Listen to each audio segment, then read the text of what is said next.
rassembler, fédérer. Tels pourraient être les mots-clés de la plateforme There She Goes. Claire Passy, venez nous rejoindre pour nous donner l'ADN. Bonjour. Votre objectif, créer un écosystème de l'entrepreneuriat au féminin en Bourgogne-Franche-Comté. Ensemble, on va plus loin, c'est votre adage ?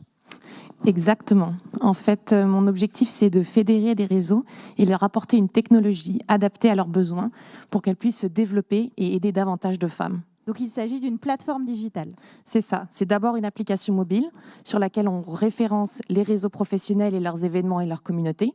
On facilite leur communication.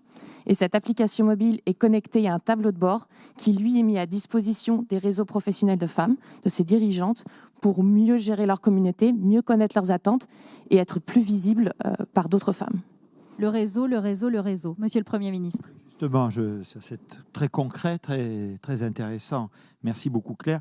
Je voulais savoir juste, vous avez pu nouer des partenariats, enfin, comment ça a été difficile à monter? Vous voyez, je veux avoir un petit élément qualitatif sur la façon dont tout ça progresse, peut-être sur vos projets très concrets pour 2021. Comment vous faites prospérer votre écosystème? Alors, on démarre en fait avec la région Bourgogne-Franche-Comté. La direction régionale du droit des femmes est très engagée pour soutenir notamment les femmes entrepreneurs de la région. Et donc, elle met à disposition cette technologie à ces femmes dans l'optique de les soutenir davantage, de faciliter leur communication. Leur objectif aussi est de réunir davantage de réseaux, des femmes qui sont en reconversion professionnelle par exemple, et de développer cette collaboration au niveau national, d'inviter d'autres régions aussi à suivre cette initiative.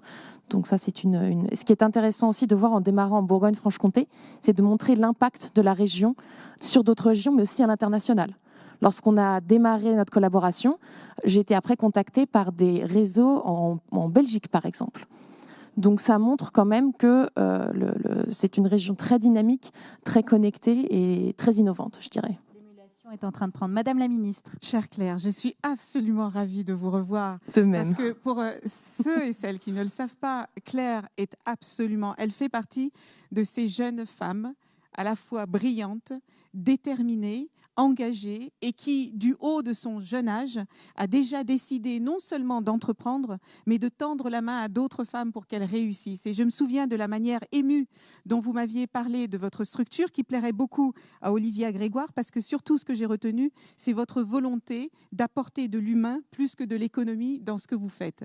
Bien que l'économie soit le nerf de la guerre, mais vous avez décidé de joindre à la fois l'économie et l'humain pour faire en sorte que notre société soit plus juste. Donc je ne suis absolument pas étonnée de voir que vous êtes lauréate aujourd'hui. Merci. Est-ce que vous pensez, Claire, je connais la réponse, mais j'avais aimé ce que vous m'aviez dit, c'est pour ça que je veux que vous le répétiez.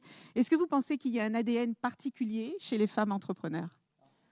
Oui, je pense qu'effectivement, il y a un ADN particulier parce qu'on voit le business d'une façon différente. On apporte de l'humain, ce qui peut paraître aux yeux de certains de la naïveté. Moi, je ne pense pas.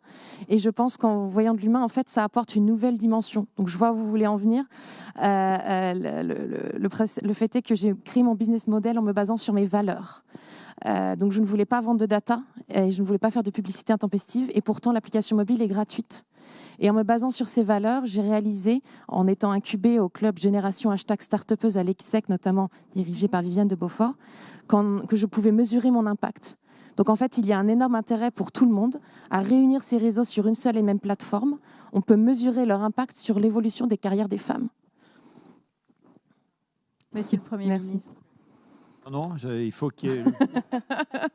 Nous sommes très évidemment favorables. Ah oui, on ne se lâche plus, on ne se quitte plus. On est très favorable en général à la création d'entreprises, hein, parce que ainsi va l'économie, hein, et en particulier, vous le comprendrez, dans le contexte dans lequel nous nous trouvons, avec une crise sanitaire qui malheureusement provoque une crise économique et sociale.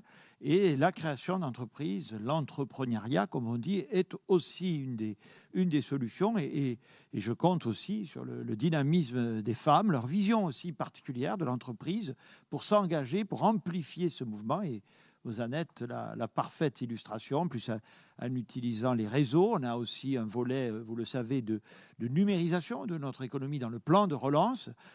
Voilà, donc je pense que tous les ingrédients sont réunis pour que vous fassiez beaucoup d'émules. J'espère bien, merci beaucoup. Merci à vous d'avoir témoigné. Merci. Et Peut-être je juste- témoigne aussi. Je vous en prie, allez-y. Juste avant que Claire parte, moi je rejoins complètement Monsieur le Premier ministre. Pour ceux qui en doutent encore, le monde post-Covid ne se construira pas sans les femmes. Et je pense que cette pandémie a jeté une lumière crue sur les inégalités, évidemment sociales, mais également politique, on l'a vu économiquement aussi, dans toutes les sphères de la société. Dans les médias, les femmes ont disparu et c'est pas Céline Calvez qui me dirait le contraire. Et ce que je veux saluer dans le choix qui a été fait de primer Claire aujourd'hui, c'est que vraiment, l'entrepreneuriat, c'est un chemin vers l'émancipation et vers la liberté des femmes. Gisèle Halimi le disait déjà en son temps, si les femmes parviennent à gagner leur indépendance économique et financière, eh bien c'est un pas de géant vers leur liberté totale et vers l'égalité entre les femmes et les hommes. Et merci de le faire avec d'aussi belles valeurs, chère Claire. Merci à vous. Merci Madame la Ministre. Et je dois dire en tant qu'entrepreneur...